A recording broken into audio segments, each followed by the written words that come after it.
What's up, folks? I'm Chris, your NFL writer here at Occupy Fantasy, here with a look at the final game of preseason week 2 between the Baltimore Ravens and Washington Commanders here on Monday Night Football, August 21st. First Monday Night Football game of the season.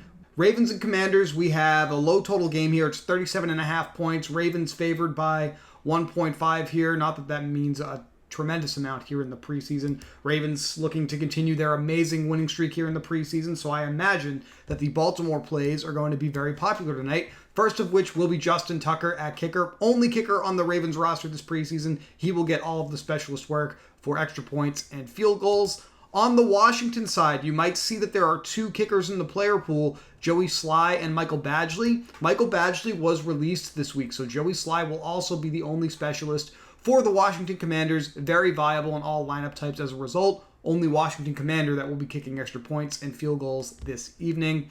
Low total game. The best plays as far as the defenses and specialists are concerned are obviously going to be the defenses. The Ravens are the favored side tonight. And the Commanders obviously will also be the other option because the Ravens are playing the Commanders tonight. We have two quarterbacks that are going to be playing for the Ravens. It's going to be Josh Johnson and Anthony Brown splitting the entire game. That's who the Commanders will be going up against to try and stifle and score some points for you.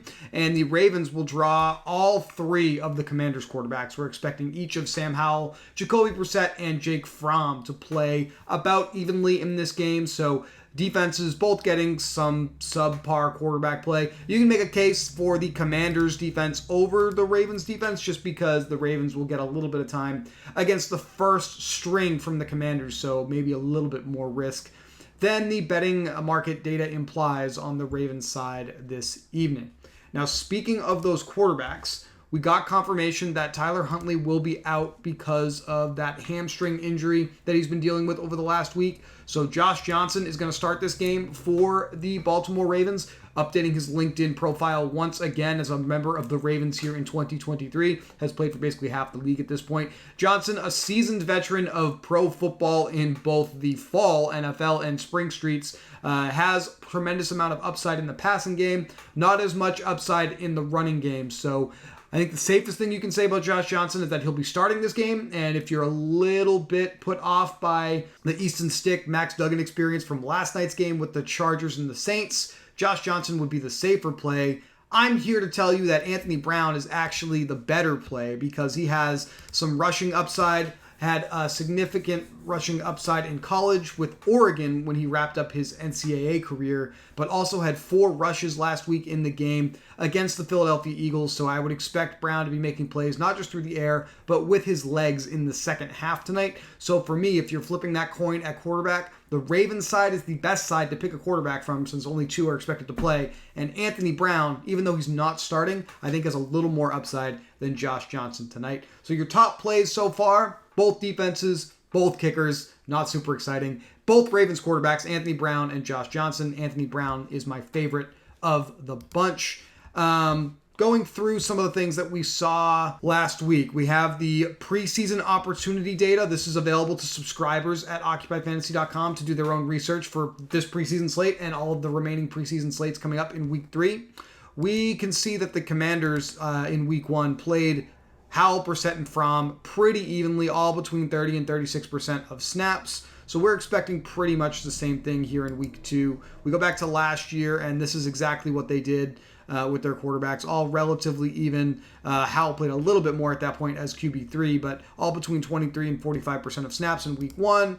And then in week 2, they did basically the exact same thing with their rotation. Howell playing the most, Wentz and Heineke splitting the reps. So knowing that Rivera is pretty much going to repeat the same thing here and try to do the same thing this week as he did last week, we go back to this 2023 rotation in week 1, and this is what we're expecting here. In week 2, Howell will play about a quarter and a half. Brissett will play between a quarter to a quarter and a half, and Fromm will clean it up and end up with about a quarter to a quarter and a half's worth of work. As far as playing one lineup tonight, I think you focus on the Baltimore quarterback since there's only 2 guys playing over there. But if you're mass multi-entering tonight, probably sprinkle each of these Washington quarterbacks in fairly evenly. If this was a larger slate, we really wouldn't even be looking to play one of these 3 quarterbacks because we're typically looking to play quarterbacks with the most playing time upside. Tonight, the Ravens own that role as far as quarterback play is concerned. running back play with the Ravens. Looking at 2022 at the running back position in week 1. Not a tremendous edge, but Tyler Beatty led the position in snaps, 27% of playing time. In week 2, Tyler Beatty led with 44% of snaps, 25 snaps to 15 for the next closest running backs in the rotation. Not just 2022 where we saw that. 2021, Tyson Williams, 36 snaps, 48% in week 1, by far the leader at the position. In week 2, Tyson Williams, 32 snaps, 42%, the leader at the position once again for the Ravens. So that's 2 years in a row where the Ravens have shown us that the running back that plays the most snaps in week 1 also plays the most snaps in week 2 in the preseason. In 2023, the running back that played the most snaps for the Ravens last week was Keaton Mitchell, undrafted free agent for Baltimore. We expect Mitchell to be the running back that gets the most snaps here tonight because that's what John Harbaugh and his staff have done historically in preseasons. So if you're looking for a Ravens running back to play, we think Keaton Mitchell is the best one to consider this evening. MME formats, larger field contest, I would also be interested in Melvin Gordon because I'm not sure he's actually going to earn a roster spot for this team, so they may get an extended look at him to see if he can maybe change their minds a little bit. But Keaton Mitchell over Melvin Gordon for me at running back for the Ravens. Similarly, at running back for the Washington Commanders, looking at our trends here that are available to us to evaluate. It's not a tremendous edge, but Derek Gore played the most snaps last week, 1 more than Antonio Gibson, 3 more than Chris Rodriguez. In 2021, we had a running back at the back end of the depth chart for the Washington Commanders, Jarrett Patterson, lead in snaps in week 1, and then he also led in snaps in week 2. In fact, his playing time went up a significant amount in week 2 for Ron Rivera. The wrinkle here to be aware of is that in 2022, that trend did not really take place. We had Antonio Gibson, a starter, play a ton of snaps in week 1. And then in week 2, Antonio Gibson led the Commanders in snaps once again, only 28% for him. So the big difference between 2021 and 2022 for Ron Rivera is that Gibson wasn't an end of the depth chart running back for the Commanders last year like Jarrett Patterson was in 2021, but we can at least say that the Commanders running back that led in snaps in week 1 also led in snaps at running back in week 2, and that is a vote of confidence in my opinion for the workload of Derek Gore tonight, who led the Commanders in snaps last week. So for me, if we're looking at the running backs on Washington that are best available to play this evening, Derek Gore, formerly of the Kansas City Chiefs, is my favorite play at running back this evening. I have a feeling the field is going to be interested in Chris Rodriguez, who also should get a decent amount of opportunity. The reality here is we've got pretty crowded running back rooms on both sides, so a little bit difficult to hone in on a great play this evening that we really feel strongly about. But Derek Gore from the Commanders, Keaton Mitchell from the Ravens are my favorite running backs on this slate. So I'll recap what we've talked about so far. We have the Ravens defense and the Commanders defense as really strong plays this evening. Joey Sly and Justin Tucker at kicker are both going to be the only kickers getting reps for their respective offenses. So I would play one of them tonight in my lineups as well. Quarterback position, there are only 2 on the Ravens that are going to play. Josh Johnson is going to start. I think Anthony Brown is going to have a little more upside because of his rushing ability. I would probably only play a Baltimore quarterback if I'm building like one lineup or a handful of lineups tonight, just because the Commanders have 3 quarterbacks that are going to play: Sam Howell, Jacoby Brissett, and Jake Fromm. At the running back position, we have a couple of running backs that I think have the best upside this evening. Keaton Mitchell is that running back from the Ravens because the running back snap leader from Baltimore over the last couple of preseasons in week 1 has also been the snap leader in week 2. That would be Keaton Mitchell for Baltimore tonight. And on the Washington side, same general idea. Derek Gore for us, I think, is the best running back play for Washington on this slate. All right, pass catchers. Both teams are super deep at receiver and even at tight end. What are we going to do with our pass catchers this evening? Let's start with the Baltimore side. We're not expecting Lamar Jackson or Tyler Huntley, so I think right off the bat we can rule out Rashad Bateman, Odell Beckham Jr., Nelson Aguilar, who did not play last week with the starters, should also not play tonight. Zay Flowers got a few snaps last week, but I don't think he's going to play a tremendous amount tonight, if at all, so I'm willing to rule him out. When Josh Johnson starts, we're expecting Devin Duvernay, if he gets any run, he got a little bit of run last week to get run with Josh Johnson, but the receivers that we're most focused on tonight with Baltimore. James Proche was amongst the snap leaders for the Ravens last week, primarily out of the slot, had a little over an 11-yard average depth of target. Ravens wide receivers who lead in snaps in preseason week 1 also tend to lead in snaps in the second game. Proche is one of them tonight, so I think he's going to be one of my favorite receiver plays that's available. Out of the slot, some routes on the outside, but mostly a slot receiver for Baltimore. Outside wide receivers who should play a ton tonight, we have former first-round NFL draft pick Laquan Treadwell, played quite a bit last week as well. He should be another option that you can pair with one of those Ravens quarterbacks. And then Tylan Wallace should also get a lot of snaps and playing time. Now, we're not stupid. We know that you are looking for preseason picks, not just from us, but you're probably evaluating other content in the industry here on YouTube, other places that you can consume it. So you might be wondering when I'm going to mention Sean Rhyan, who also led the Ravens in snaps last week alongside James Proche. Sean Rhyan left practice on Friday with an injury, and then he did not practice on Saturday. So we are pretty skeptical Sean Rhyan's even going to play in this game because of that situation. He is competing for a job on the roster, but guys that miss the final practice tend to miss the game, not just in the regular season, but in the preseason as well. So we're skeptical Sean Rhyan plays. Keep an eye out for the daily plug that we will post a little bit closer to lock time this evening around 5 or 6 p.m. We'll monitor pregame warmups and see if Sean Rhyan is playing. If he is in, yeah, we like him based off of the trends. Right now, we're not expecting Sean Rhyan to play. So for the Ravens, we think that James Proche, Laquan Treadwell, and Tylan Wallace are the best bets to see a decent amount of playing time this evening. So these are the Ravens wide receivers that we would go with. Washington pass catchers. There are 12 wide receivers who played last week. No one more than 34% of snaps. And those guys were the starting unit that played with Sam Howell. Pretty gross.